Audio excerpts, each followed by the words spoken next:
Good morning student. आज हम लोग बात करने वाले हैं combination of inductor in A series combination. सबसे पहले तो हम लोग जान लेते हैं कि इंडक्टर के बारे में। इंडक्टर होते क्या है। इंडक्टर एक सोलेनॉइड का फॉर्म है। इसे पहले हम लोगों ने जाना था सोलेनॉइड। जो सोलेनॉइड है ना, सोलेनॉइड के अंदर जब हम लोग क्या करते हैं, करंट को फ्लो करवाते हैं, तो इसके अंदर एक टेम्परेरी मैग्नेट बनता है जिसको हम लोग बोलते हैं इलेक्ट्रोमैग्नेट। और यही सोलेनॉइड का जो दूसरा फॉर्म होता है, वो सोलेनॉइड से अगर जैसे होता है क्या है कि सोलेनॉइड में हम लोग कोई मटेरियल को रखते हैं, इसके अंदर हम क्या करते हैं, कोई मटेरियल के अंदर रखते हैं, जबकि इंडक्टर में बिना जो इंडक्टर जो होता है बिना मटेरियल का होता है, खाली होता है। ठीक है। इंडक्टर भी देखने में सेम है सोलेनॉइड की तरह होता है, बस फ़र्क इतना है कि सोलेनॉइड के अंदर हम लोग कोई मटेरियल भर देते हैं कोर में, जबकि इंडक्टर में कोई मटेरियल को नहीं रखते हैं।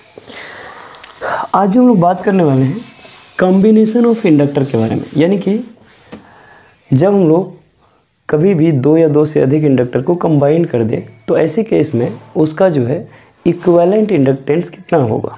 जैसे फॉर एग्जांपल हम लोग इससे पहले क्या करते थे, रेसिस्टेंस को कंबाइन करते थे। रेसिस्टेंस फॉर एग्जांपल इसका रेसिस्टेंस R1 है, इसका रेसिस्टेंस R2 है।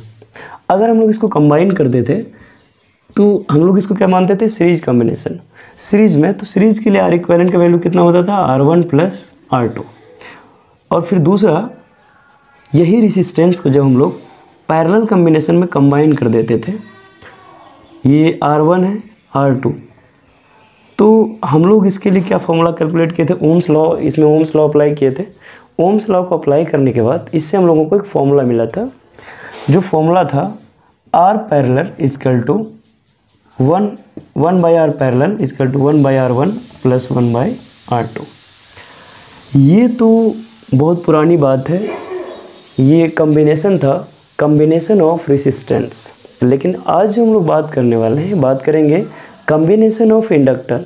यानी कि जब दो इंडक्टर कंबाइंड हो तो ऐसे केस में उसका इक्विवेलेंट इंडक्टेंस कैसे निकाला जाए, इक्विवेलेंट इंडक्टेंस का वैल्यू कितना होगा, इनको जानने वाले हैं। तो इनके लिए सबसे पहले हम लोग क्या करते हैं, कोई दो इंडक्टर ले लेते हैं। फॉर एग्जांपल अपने पास ये फर्स्ट इंडक्टर है और ये सेकंड इंडक्टर है, और इंडक्टर में हम क्या कर दिए, अल्टरनेटिंग करंट फ्लो करवा दिए। ये है L1 और ये है L2, इसको बोलते हैं इंडक्टेंस। जिस तरह रेसिस्टेंस को हम लोग सीरीज में कंबाइन किए थे, उसी तरह इंडक्टर को हम लोग क्या कर दिए, सबसे पहले सीरीज कॉम्बिनेशन में कंबाइन कर दिए। Combination of inductor in series combination. कौन सा combination, series combination, series combination. अच्छा, सीरीज कॉम्बिनेशन और या पैरेलल कॉम्बिनेशन कैसे पहचानते हैं। सीरीज या पैरेलल का खासियत ऐसे समझिए, अगर आपको पहचानना है तो होगा क्या कि जब भी सीरीज कॉम्बिनेशन रहेगा ना, जैसे ये रेसिस्टेंस सीरीज कॉम्बिनेशन में है, तो क्या है, रेसिस्टेंस का जो दूसरा टर्मिनल है, फर्स्ट रेसिस्टेंस का सेकंड टर्मिनल और सेकंड रेसिस्टेंस का फर्स्ट टर्मिनल एक साथ है। जबकि पैरेलल कॉम्बिनेशन में दोनों का फर्स्ट टर्मिनल एक साथ, दोनों का सेकंड टर्मिनल एक साथ। उसी तरह यहाँ समझिए, इंडक्टर सीरीज में है, क्यों, क्योंकि इसका दूसरा टर्मिनल इसके फर्स्ट टर्मिनल के साथ ऐड है, इसीलिए सीरीज में है। और सीरीज में अगर होगा तो इसका दूसरा क्या होगा कंडीशन, कि दोनों में करंट सेम होगा। अगर यहाँ से आई करंट निकला है तो यहाँ भी आई करंट होगा और इधर भी आई करंट ही होगा। ठीक है, ये है सीरीज कॉम्बिनेशन। चलिए, हम लोग समझ गए कि सीरीज और पैरेलल को कैसे पहचानना। अगर सीरीज में रहेगा तो फर्स्ट इंडक्टर है, फर्स्ट इंडक्टर का सेकंड टर्मिनल और सेकंड इंडक्टर का फर्स्ट टर्मिनल एक साथ होगा। जबकि अगर पैरेलल रहेगा तो फर्स्ट और सेकंड का फर्स्ट टर्मिनल एक साथ, और फर्स्ट और सेकंड का सेकंड टर्मिनल एक साथ। और दूसरा तरीका कि दोनों में करंट अलग अलग रहेगा।